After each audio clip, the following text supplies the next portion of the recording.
But we hear the story of the Pharisee and the tax collector. Now, when Jesus first shared this parable, the people of his day would have automatically made an assumption.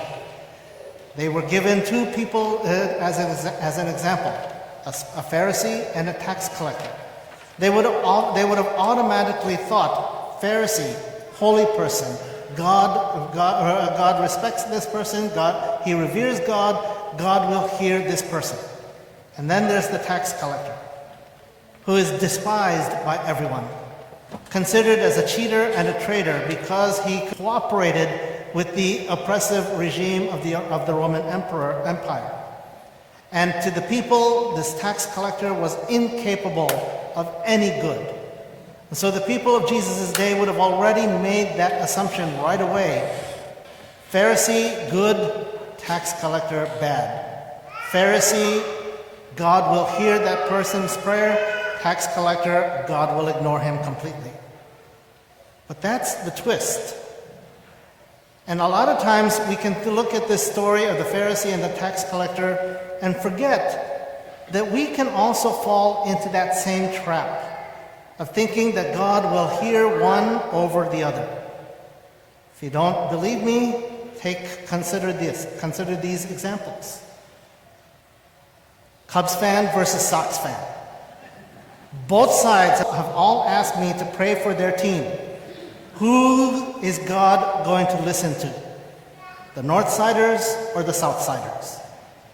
Who does God listen to? Priest versus lay. A lot of times people will ask me, can you pray for me? Or can you say a prayer? And I tell them, you can also pray. But then they're like, no, you have a direct line to God. I will tell you definitively, I do not have God's direct phone number. I do not have his private cell number. Okay? Just because I'm a priest, yes, with the Mass, that role is essential. But I don't have a direct access to God more than any one of you in the pews. Person who's faithful to Sunday Mass and one who might be sporadic with his or her attendance. Again, who does God listen to? The one who outwardly shows that he or she is following the rules, or the one who is struggling with it? Person who volunteers for everything and versus the one who doesn't get involved at all. Again, whose prayer does God hear? Even Republican versus Democrat, liberal versus conservative, immigrant versus citizen. We know that we live in a society and in a world that is so divided now that a lot of times we place those labels on ourselves. But again, who does God listen to?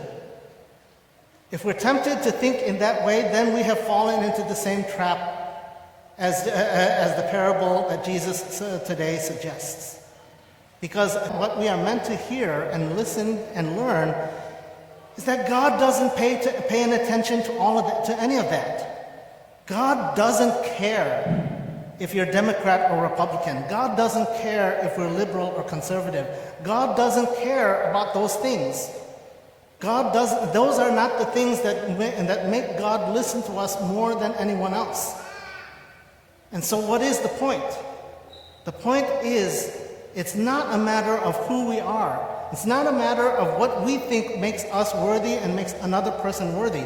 Because as we gather here in this church, look around at each other. Who is worthy to be in the presence of God? Raise your hands if you are absolutely 100% worthy to be in God's presence today.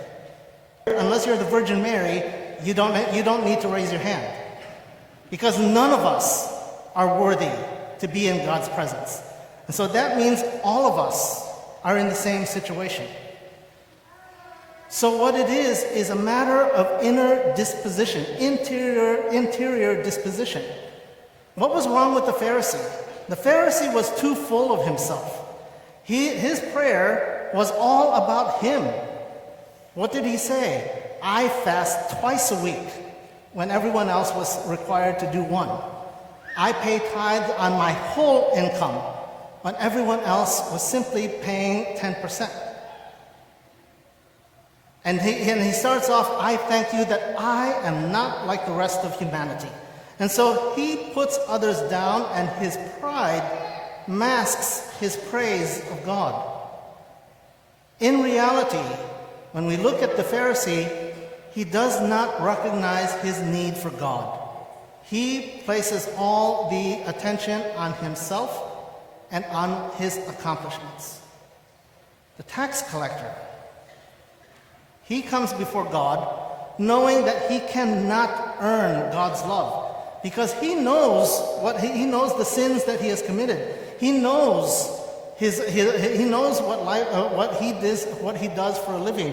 He knows his actions, and he knows that because of that he cannot earn God's love. He cannot do anything to make God love him more. And so what he does is that he becomes totally dependent on God and simply says, God, be merciful to me, a sinner.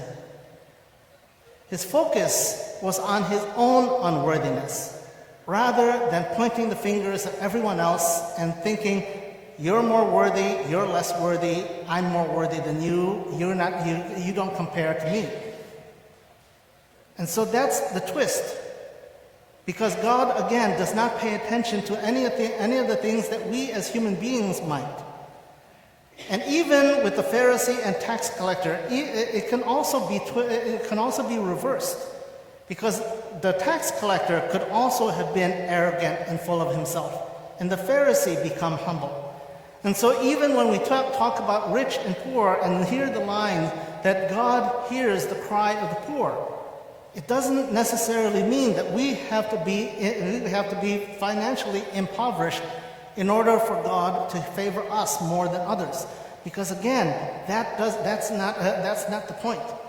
The point that we are to learn is whose prayer will be heard. And it's the prayer of the one who has that correct internal disposition. If our prayer is like the Pharisees, we're in trouble. If all we pay attention to is ourselves, then we're in trouble. Because if we carry judgment, we're going to be prone to judging. If we carry prejudice, we will be prone to criticizing. If we carry any of those things, then all of our prayer will more than likely be directed at us rather than directed to God. But if our prayer is like the tax collector, then we're on the right track. Because the tax collector is an example that reminds us humility before God is what guarantees our prayers being heard. Recognition that we are nothing without God. Recognition that God is the ultimate greatest in the whole entire universe. That again, without God, we are nothing. And that without God's help, we can do nothing. If we recognize that we ourselves are in that position, and everyone else is in the same position as us, then again, we come before God with that perfect humility. Knowing that again, without God, we are nothing. And that everyone's worth is determined not by us, but by God himself. That God knows what is in a person's heart. And that's what God notices. That's what God pays attention to, not the other things. So all of us here, there are more than 2 people who come here to this church to pray. We're all here coming to this Eucharist to pray, to bring our prayers to God.